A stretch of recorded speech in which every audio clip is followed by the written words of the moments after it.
No vídeo de hoje nós teremos uma entrevista com o Rafael, que mora aqui em Florença. Muito bem-vindo!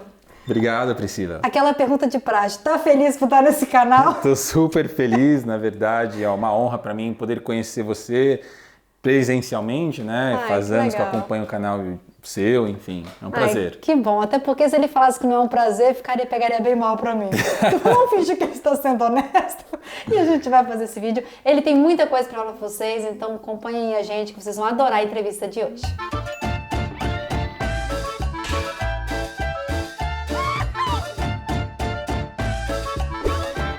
Rafael, muito bem-vindo mais uma vez. Hoje quem vai falar mais é você, então, gente, hoje vocês estão livres de mim, vai ter um bate-papo onde o Rafael vai ser a estrela aqui, né, do nosso cenário. Vai, comente um pouco. Rafael, por que você está aqui? Mas antes de por que você está aqui, onde tudo isso começou? A minha história, como você sabe, ela é um pouquinho longa, né? Sim. A gente vai ter que voltar lá para 2012.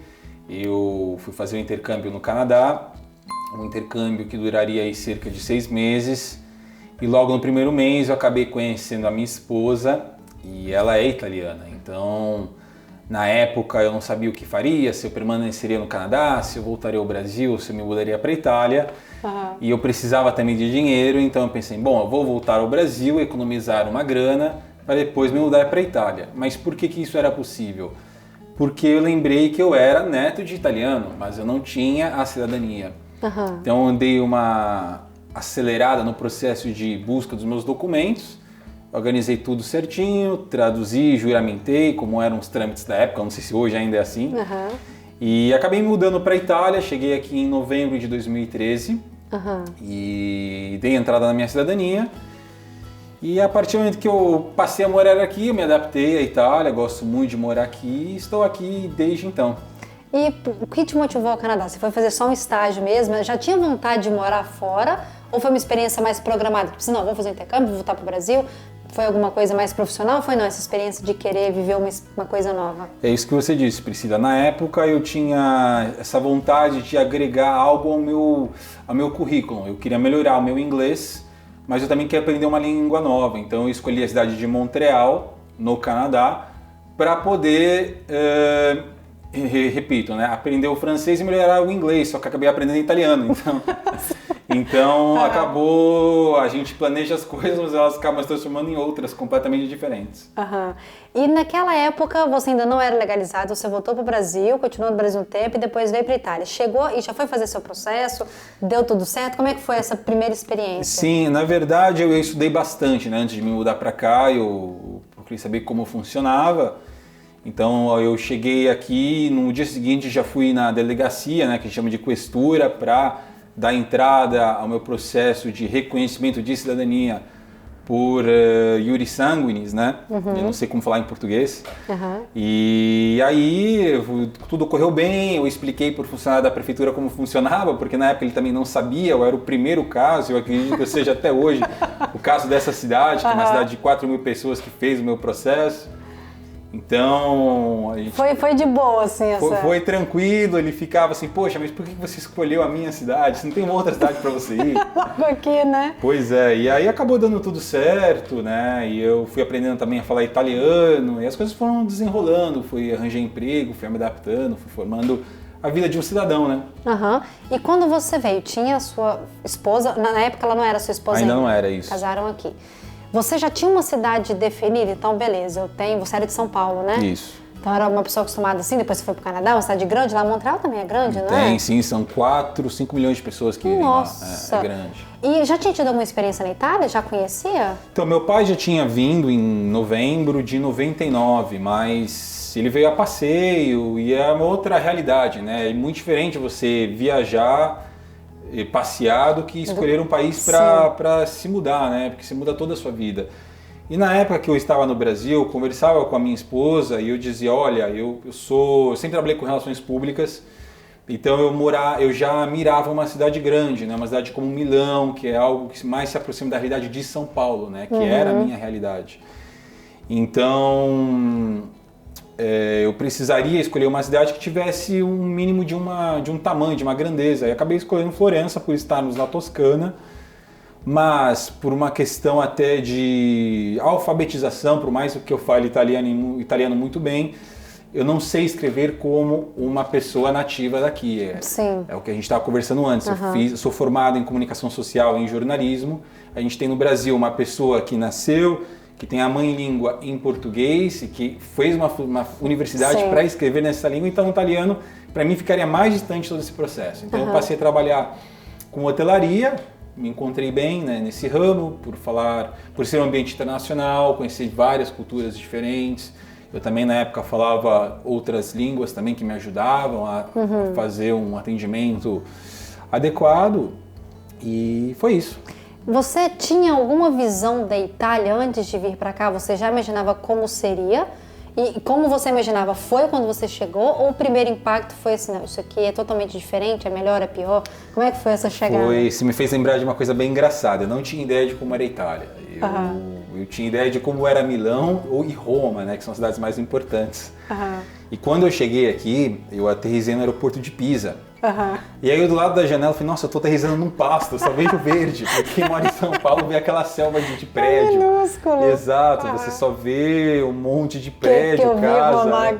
Para quem aterrissa em Congonhas, né? Então eu falei, nossa, o que eu tô fazendo aqui? Via ovelha, vaca lá de longe. Eu falei, nossa.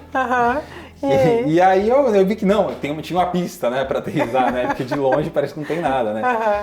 E aí foi assim, eu fui me adaptando também, né? A Itália tem um estilo de vida muito diferente, é que eles aproveitam o tempo que eles têm, tudo feito em um outro ritmo, com ideias, né, comportamentos diferentes, né? Então eu tive que me readequar a isso.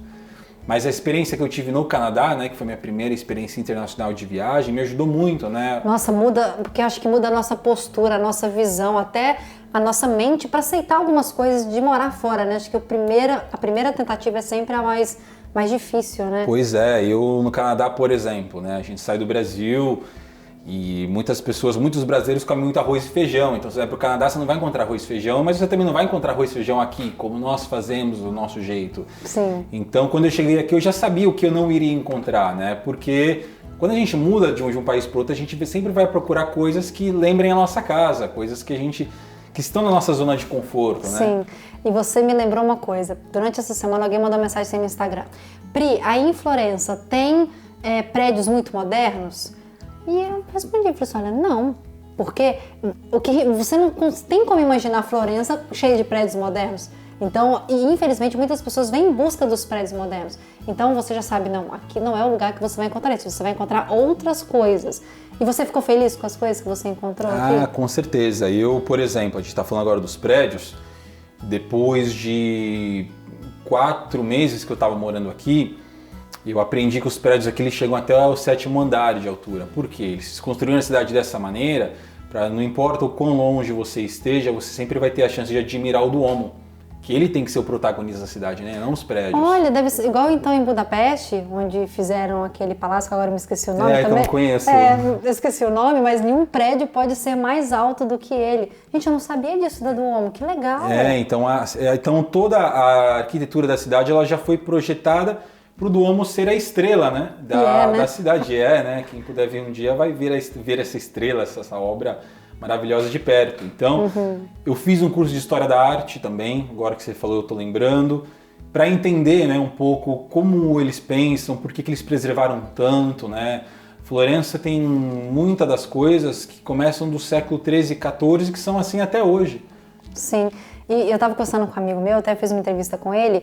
Eu acho que para você morar numa cidade assim, é impossível você não querer saber do porquê que a cidade é assim, do que acontece, da cultura, do porquê que os fiorentinos são como eles são. E ele também começou a estudar, acho que é uma cidade que te envolve automaticamente, né? Se você evitar isso, é muito estranho, é uma coisa muito do dia a dia, né? E eu, na época, quando eu cheguei aqui em Florença, eu não tinha esse prazer em admirar obras, em ir em museus, porque a cidade de São Paulo é uma cidade muito moderna, é muito dinâmica. Então eu pensava dentro de mim, puxa, mas eu vou ao museu para ver coisa velha, para quê, né? E aí hoje eu vivo na velharia, né?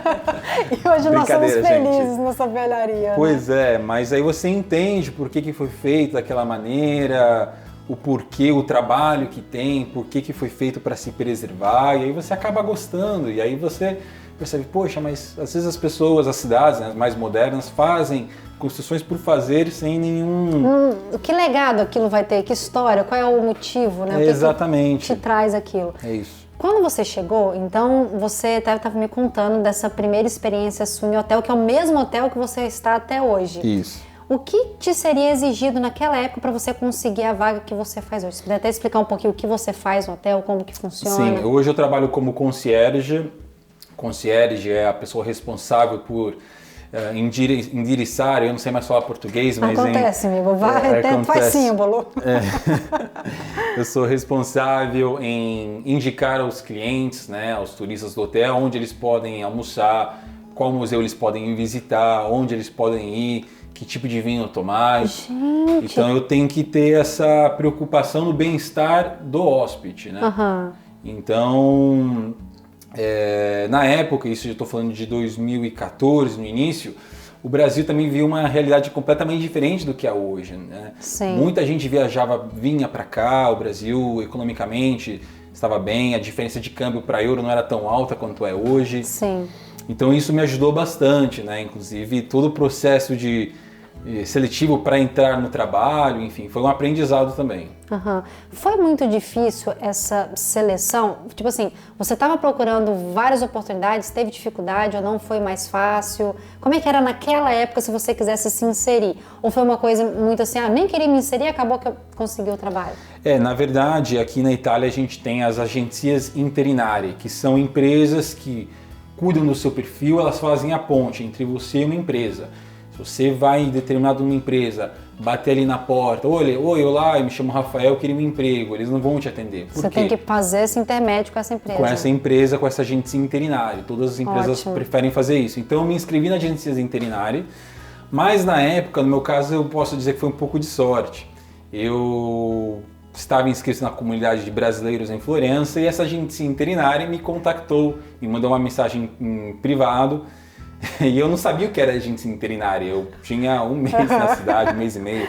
Uhum. E me perguntaram, né, em italiano, é claro, né? Olá, Rafael, prazer, você estaria interessado em trabalhar em um hotel 5 estrelas?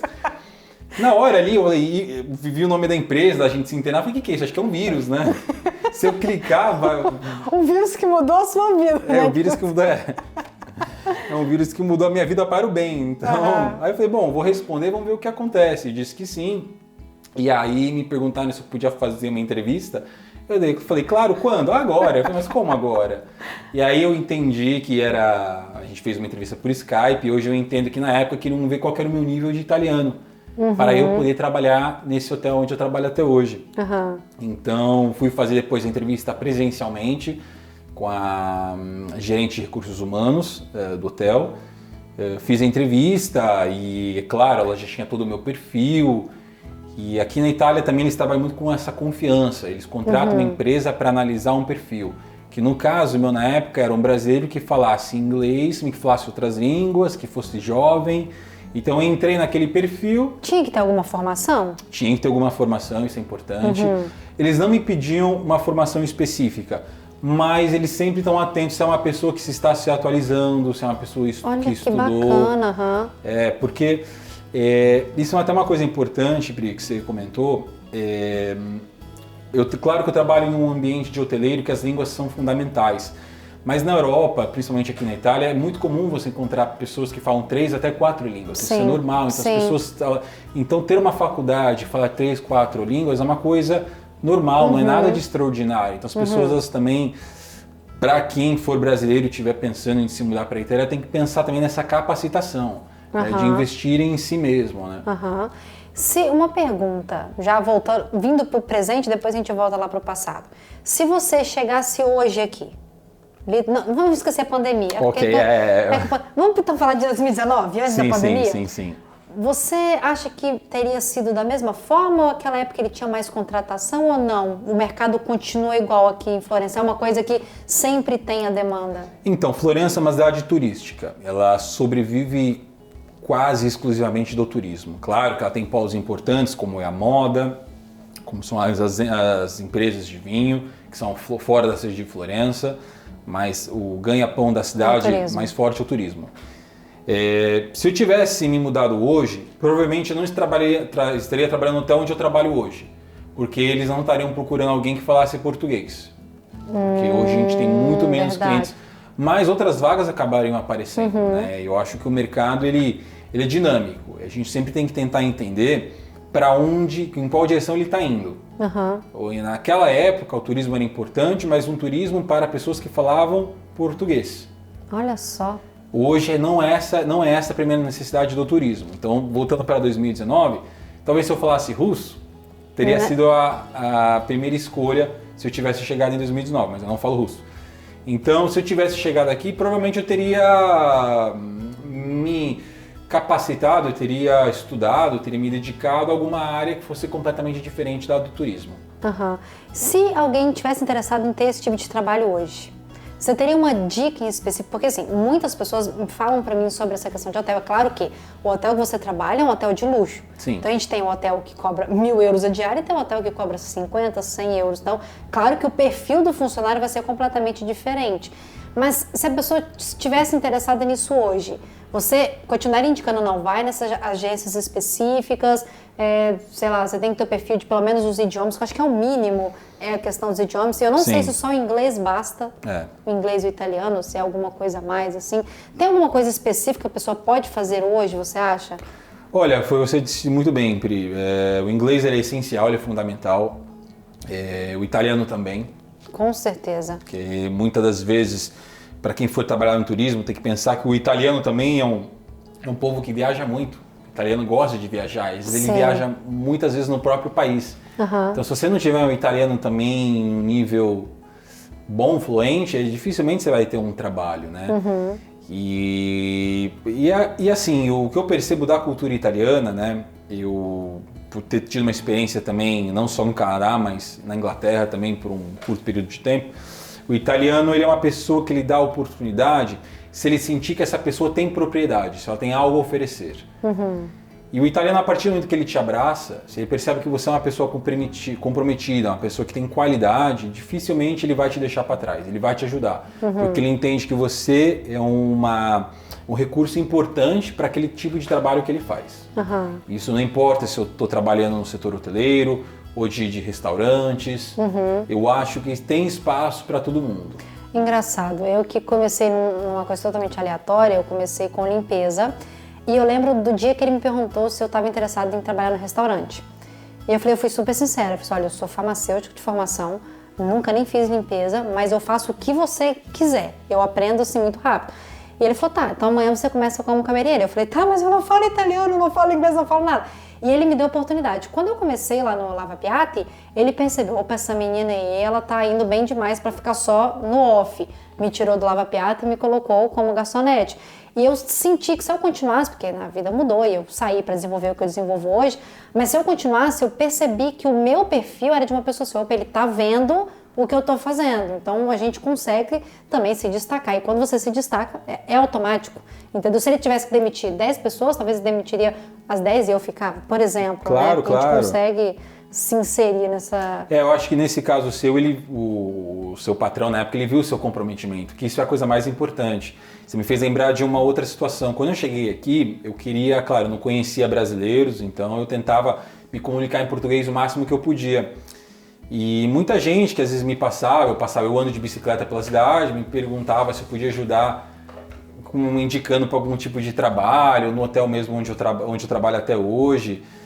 Mas eu não posso ajudar porque essas pessoas... Eu ajudei uma vez em um hotel de um amigo meu, não era o hotel meu, e essa pessoa, acho que depois de um mês começou a chegar atrasada, né, dava desculpa para ir não trabalhar, estava sempre doente, né?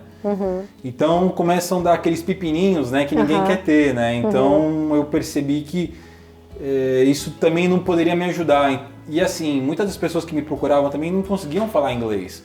Ou viviam naquela bolha, né, de falar sempre português e o italiano muito arrastado, né? Então é complicado, né? É complicado. Eu já tive essa experiência. Eu indiquei uma pessoa, olha que era limpeza, não era nenhum trabalho que te exigia tanto, era mais braçal mesmo. E foi uma experiência muito ruim, porque a pessoa ela não se comprometeu àquilo. Não sei se é porque as pessoas, na verdade, estão muito desesperadas pelo primeiro trabalho, e elas querem só aquilo ali, elas não querem se comprometer, né, realmente, assim, com aquela causa. Então foi uma experiência também que era só para me atrapalhar mesmo, assim. Não, eu acredito, e a gente fica desanimado, a gente fica frustrado, porque é a nossa indicação.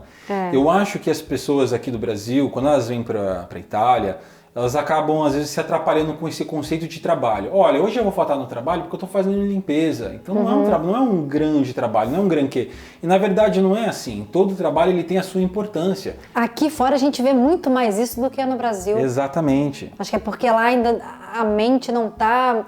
Até porque eu chegava a ganhar, por exemplo, fazendo limpeza e garçonete de tarde, né? Nem trabalhando tantas horas... O que uma pessoa, às vezes uma pessoa secretária ganhava, uma recepcionista de um hostel, então tem essa questão da igualdade salarial que deixa as coisas ainda mais normais aqui de profissão, não tem essa diferenciação tão grande como tem no Brasil. Exatamente. E Rafael, você chegou, ok, tá nesse trabalho até hoje, né? Já são quantos sim, anos? São 8 anos, né? 9 anos que eu tô aqui, 8 anos já, é assim. Caraca, muito tempo.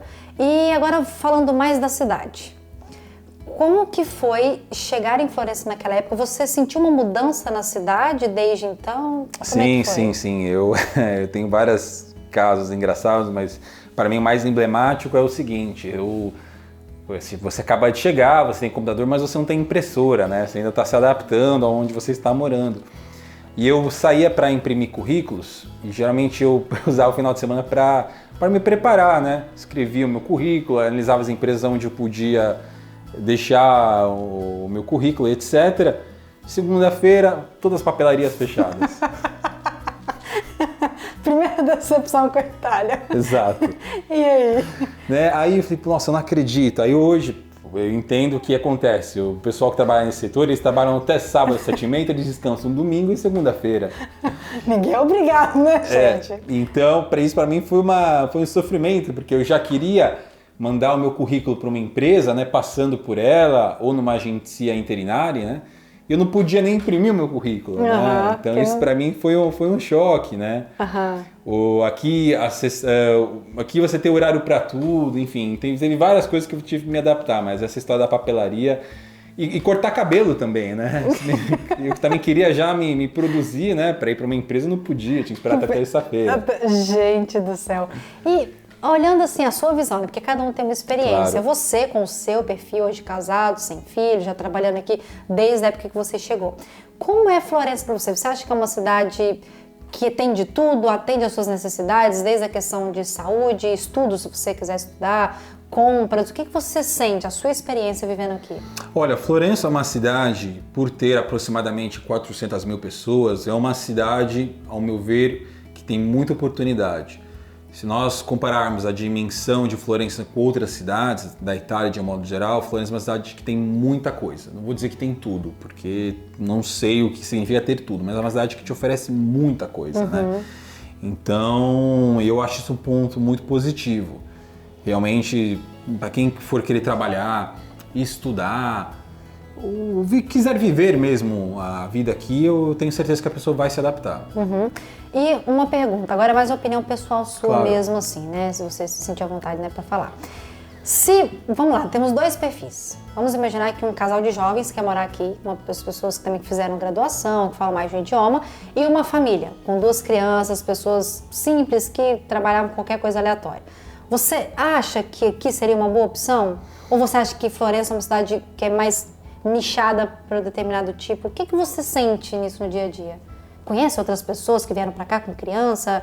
Ou é mais... Não, porque você até me falou que você se relaciona muito com italianos, né? Exato. Olha, eu não saberia responder ao certo essa pergunta, porque é uma pergunta muito difícil. A gente está falando sobre uma mudança e não é pegar o carro, viajar, ir para a praia e voltar, né?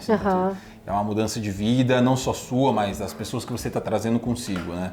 Eu acredito que Florença não é uma cidade que pode oferecer trabalhos no setor industrial e comercial. Claro que há trabalhos, claro, mas se a gente for comparar com outras regiões da Itália, como a Lombardia e o Piemonte, com certeza a Toscana não é o melhor lugar. Acho que é muito mais nichado, né? Como a gente está falando a questão dos vinhos, do artesanato, das joias, do turismo, da moda. Exato. Porém, eu converso com jovens que têm total perfil para isso. Conheço meninas solteiras que falam mais de 2 idiomas, que são especialistas em joias no Brasil, que gostariam de fazer um curso aqui. Então, eu consigo ver, tá, Firenze é a cidade que vai te atender, né? É uma coisa assim, você realmente é realizado aqui, é feliz. Com certeza. A cidade, como é que não vai ser, gente? Essa cidade é maravilhosa. Eu adoro Florença, ela é uma cidade que, por conta do turismo, trouxe uma gastronomia muito diferente. Eu posso comer um tailandês, uma comida japonesa muito boa, hambúrguer americano, alguma coisinha brasileira, tudo, né? Tem de tudo. Repito, em cidades, às vezes, italianas até maiores, você não encontra essa variedade que a gente encontra aqui. No dia a dia, tem alguma coisa que dificulta? Não sei, tipo, você usa muito veículo próprio, né? Isso. Tem alguma coisa, não uma desvantagem, algum ponto tipo de transporte, ou algum ponto no seu dia a dia que te pesa aqui na cidade, ou para você funciona tudo muito bem, a sua experiência? Não, funciona, os ônibus estão sempre no horário, eles são muito respeitosos. Eu achei com relação também, a isso. É uma cidade plana, então eu uso sempre a minha bicicleta. Graças a Deus. Te permite muito fazer. Não, e outra coisa, eu tenho percebido que às vezes eu corto a cidade a pé. Então eu posso estar aqui no centro histórico, se eu quiser ir lá para o final do Campo de Marte, por exemplo, eu vou a pé, dá 20, 25 minutos de caminhada. Isso. Então é realmente uma coisa que, né, facilita. Eu fico muito feliz porque quando você mandou mensagem no Instagram, eu falei, nossa, que legal, ele está aqui há tantos anos, tem um trabalho num hotel. Eu falei, muito legal compartilhar, para também inspirar as pessoas, sabe? Porque muitas pessoas podem ter o seu perfil, falar mais de uma língua, querer ter uma experiência fora, ter um conhecimento, alguma coisa, e deixa de tentar oportunidades achando que não pode. Com certeza. Tipo assim, vou chegar em Firenze, por exemplo, e vou focar em ser só garçom ou trabalhar como secretária. Não, você pode abrir o seu leque, desde que você se disponha a isso, né? Que você se profissionalize, que você estude, que você tenha como ter essa base, né? É engraçado você falar isso, porque me faz lembrar que toda vez que eu volto ao Brasil, o pessoal acha que eu voltei mais sério, que eu volto falando diferente, mas é por conta da formalidade aqui, que eu virei uma pessoa muito elegante, chique, mas não é nada disso. Eu repito, sou formado em jornalismo, trabalhei com relações públicas, então eu aprendi também muitas coisas aqui, a indicar o restaurante, a poder apreciar um vinho, uma comida diferente, um vestido, por que ele é feito assim ou assado. São coisas que eu aprendi que eu acho que qualquer um pode aprender. Então... Ai, que bom. A gente vai passar um café ali agora e você vai me dar várias dicas que eu quero saber também sobre vinho, sobre onde eu posso ir comer. E antes da gente encerrar, uma pergunta. Qual foi o impacto da pandemia no seu trabalho? Porque no trabalho de hotelaria a gente sabe o que aconteceu. Como que tá encarando essa realidade? Olha, está sendo bem desafiador, Pri. Neste exato momento, o meu salário ele é pago pela ajuda financeira que o governo italiano encontrou para ajudar as empresas a passar por essa crise, né? Mas, além do fato econômico, né, para poder ilustrar bem o que eu quero dizer, eu ganhava um salário X e hoje eu ganho metade desse X. Então, eu tive aí uma queda de 50%. Que é importante, né? E a gente passou já esse um ano, né? Então não está sendo fácil, porém a gente vai indo para frente com as economias que a gente faz, mas além do ponto de vista financeiro, tem o ponto de vista mental, porque eu estava acostumado a trabalhar 6, às vezes 7 dias na semana, tinham semanas que eu não descansava, e você adquire um ritmo. E hoje, quer dizer, há um ano você se encontrar em casa sem poder sair, sem poder trabalhar, você tem algo em que pensar, em se planejar, desenvolver é muito difícil. Tanto que eu, em janeiro agora, logo no começo do ano, comecei a fazer terapia, até para me ajudar a entender e a passar melhor por essa crise. Vocês têm uma ideia, tipo assim, a empresa e tal, tem uma visão de quando acha que isso pode voltar? Ou ainda está muito vago? Ainda está muito vago. A gente tenta se basear mais ou menos no que aconteceu no ano passado, né? Nosso lockdown ele foi do dia 9 de março até quase 3 meses, chegou muito próximo de 3 meses. Então a gente começou a ter movimento em junho, mas isso foi favorecido pelo mês de férias europeu. Então a gente tinha muito cliente suíço, alemão, francês que vinha até aqui para passear. O meu hotel está com uma data marcada de abertura agora para o dia 26 de fevereiro. A gente não tem reservas, nós vamos ter 2 ou 3 reservas de pessoas que trabalham, né, e que vêm à Toscana e precisam de um lugar para dormir, mas a gente não está com muita esperança. Então a gente espera que, assim como aconteceu no ano passado, as reservas elas comecem a aparecer uma atrás da outra, sem algo planejado. Tomara, né? Porque não tá ninguém bem. A gente também tá bem Tá sendo bem complicado. Não é fácil, né? É uma coisa inédita para todo mundo, né? Sim. E engraçado, e por um lado é bom, né? Ver se tem alguma coisa boa, que a gente teve a oportunidade de conhecer Florença nessa época. Vazia, então, querendo ou não, é triste sim, por um lado, mas você sabe, você mora aqui, isso aqui não existe, né? Isso que a gente tá vendo aqui, de poder ter a Praça do Duomo só pra nós, entrar no Palazzo Pitti sozinhos, a Galeria do Uffizi só tinha eu e o Christian, uma coisa assim inédita. Por um lado muito ruim, por outro a gente dá uma... Tenta ver, né? Não sei, alguma coisa boa nisso, se é que tem alguma coisa boa nisso. Você falou né? tudo, a gente tem que ser otimista e vocês pegaram esse lado bom de poder conhecer a cidade Sim. sem aquele mar de pessoas, com tranquilidade, com tempo, então isso é muito positivo. Mas esperamos que o mar de pessoas retorne, para a vida retorne ao normal, Rafael retornar, né, às atividades. Te agradeço muito. Obrigado. Eu estava muito ansiosa para gravar essa entrevista, porque é um perfil diferente, sabe? De alguém que veio um tempo atrás, que conseguiu uma área específica. Eu fiquei muito feliz mesmo. Ele trouxe até doces, nós vamos fazer um café agora, vamos comer uns docinhos. Muito gentil, muito obrigada. Não, eu que agradeço. E quem sabe na próxima vez que a gente retornar a Firenze, você não volta, a gente grava outro vídeo me dando dicas, Quem né? sabe? Tem muita coisa acho que a gente pode falar, né? Estou à disposição. Muito bom. Comentem aqui se vocês gostaram da entrevista, se vocês têm alguma pergunta para o Rafael. É claro que ele não vai responder, mas dá interação e dá comentário o que vocês perguntam mesmo assim. Muito obrigada, viu? Te espero aqui na próxima. Talvez não nesse apartamento, num outro, mas seja muito bem-vindo ao canal quando quiser voltar. Com certeza. Super obrigado. Obrigada, gente. Até o próximo vídeo. Tchau!